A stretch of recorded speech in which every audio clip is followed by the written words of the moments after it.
गम सभी राह तो तस्कीन में ढल जाते हैं, जब करम होता है हालात बदल जाते हैं।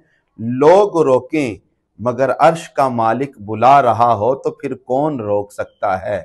मेरे दोस्तों, वो लिबिया का खूबसूरत मुस्कुराता हुआ चेहरा मोहम्मद आमिर, जिन्हें सिक्योरिटी के मसाइल की वजह से 26 मई को जो एयरपोर्ट का हमला था, उन्होंने कहा नहीं आप रवाना नहीं हो सकते।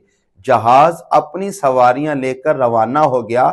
उसका यकीन देखें कि वो आदमी वहीं पे बैठा रहा कि मैं जरूर हज पे जाऊंगा, मैं जरूर बैतुल्लाह की जियारत करूंगा। लोगों ने समझाया कि चले जाओ, मगर इश्क ने कहा आज अल्लाह करीम की बारगाह में दुआ है कि मौला दुनिया को दिखा दो कि तेरा फजल क्या होता है। फिर करामतें हो जाती हैं, फिर मोजज़ात जाहिर हो जाते हैं। जहाज गया, फनी खराबी हुई, वापिस आया, फिर भी उन्होंने दरवाजा नहीं खोला। जहाज फिर रवाना हुआ, फिर फनी खराबी हुई, फिर वापिस आया।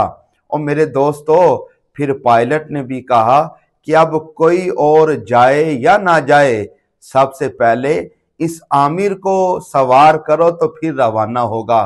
फिर जब उस आशिक को जहाज में बिठाया गया, फिर ना कोई फनी खराबी हुई, फिर ना कोई मसला हुआ, और दुनिया देखती रह गई कि वो आदमी अपने यकीन पर, अल्लाह की जात पर भरोसे की वजह से उसने दुनिया वालों को दिखा दिया।